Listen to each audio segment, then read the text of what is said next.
So it turns out that in fact I got there before the client. The client won't be there till a lot later, so I've actually got the chance to leave the Hyatt. That's the Hyatt, just left it, and have a little bit of a walk around outside. And the first thing that I see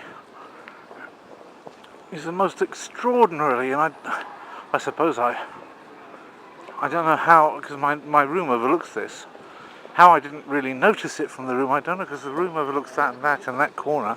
How I didn't notice this huge illuminated Christmas tree, I will never know. But here we have the Berlin's little Christmas market. I see these Christmas markets all over the place now. They've just really started up and a few years ago, and over the last 4 or 5 years they've kind of taken over most of Europe, so that even in places where, like in Warsaw, I don't remember them being before, you can see the same thing now. People that are just basically selling from these, well, not particularly high-techly produced shacks. They're selling, produce. Homemade produce. This is obviously a pond, I don't want to fall into it. There's light steps, but look at that. Have a look at that. This is am Potsdamer Platz. This is obviously Potsdamer Platz, Spielbank Berlin. Obviously some kind of a huge casino. I don't really want to go in there, but there's no shortage of other stuff to look at. So to make sure that I know where I'm going to get back to it, Sternberger's on the corner, from the tree, from there. How to get back to it. I'm going to have a bit of an explore around here. I can't obviously film all of it.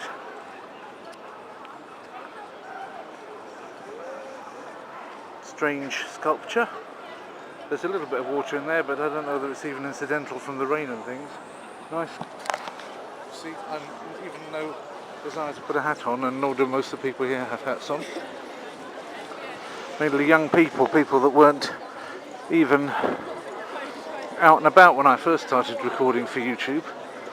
Young folk. Adagio nightlife. There seems to be a kind of nightlife area. So basically, it's quite interesting. Marvellous. You became a star in one shout. Excellent.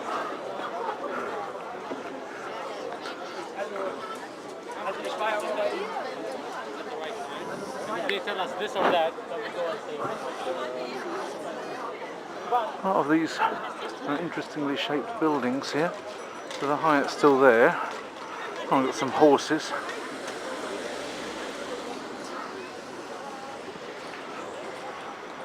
Arkaden. That seems to be the place to go to. That's where I'm going to try and go.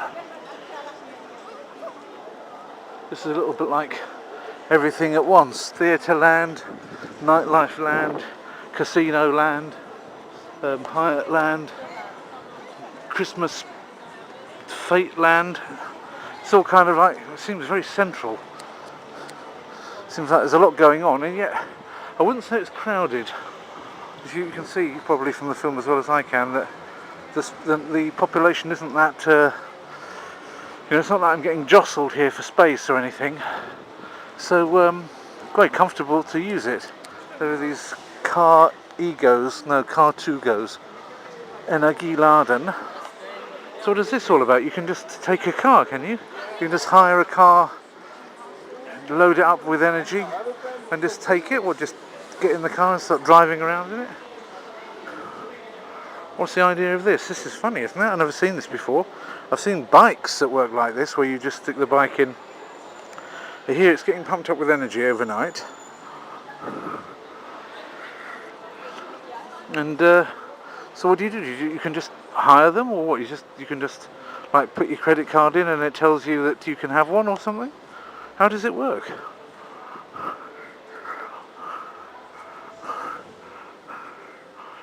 Not an awful lot of information coming through about what this is, whether it's just anybody, whether you have to be registered on some scheme or something, I don't know. You can just take it for a day or something, just run about. Can you go over the Polish border? That's the question. Should be able to. It's all the European Union and it's all Schengen.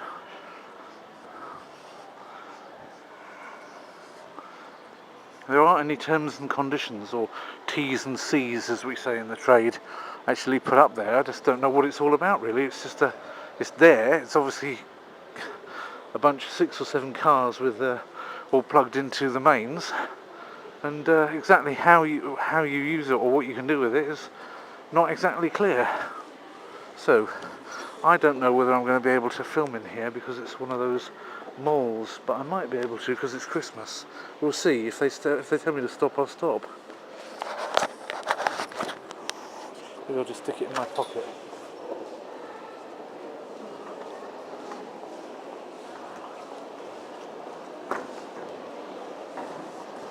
I think I've been here before.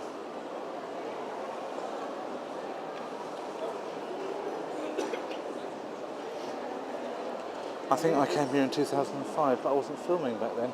I don't have much of a memory of things that happened before I filmed. That's one of the big benefits of filming, and then you revise everything you filmed when you make the film, and then you see it again when you're answering people's comments. But it really does look, once I got in the sun, getting a sense of familiarity.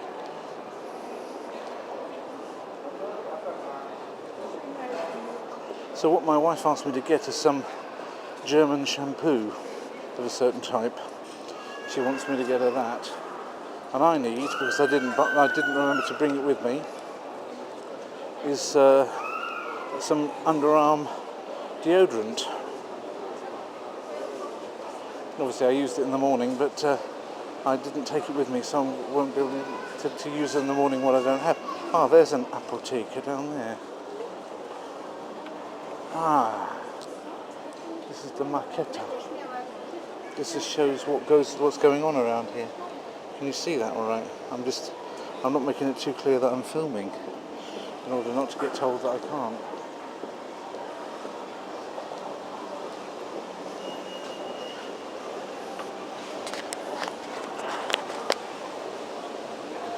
People are going to say once again that I'm giving them an awfully wobbly film, but you know, that goes to the territory of being willing to do covert stuff.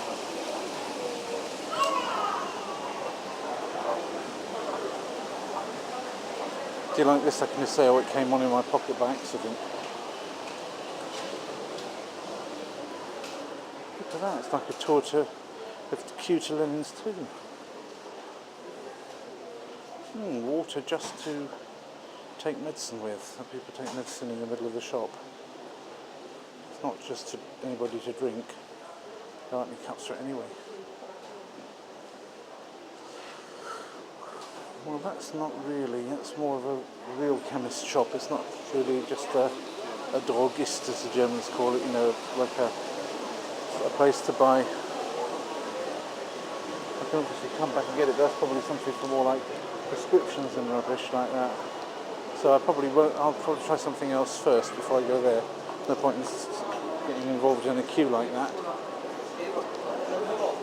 I would have thought the Germans would have been a bit more effective than to have people queuing halfway down the line like that. So definitely a bit of a shock.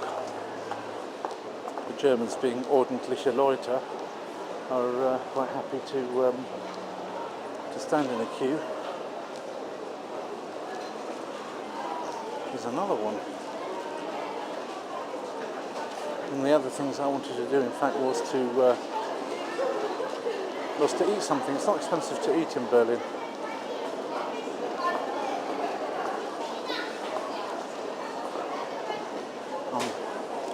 There's a sushi restaurant with a real conveyor. What the quality will be of it, I don't know.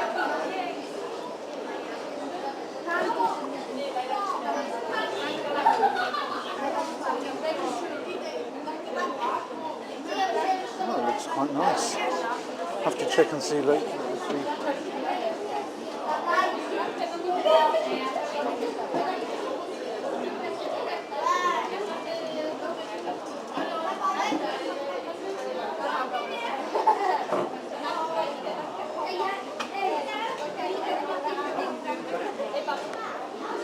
A bit on the expensive side, not for Moscow but for Warsaw still. I'm only 24 hours from Warsaw. Only 24 hours from Warsaw. You can see maybe it's just something else. Asia gourmet thing across here. So, looks a bit like that Asia hung thing that you get in.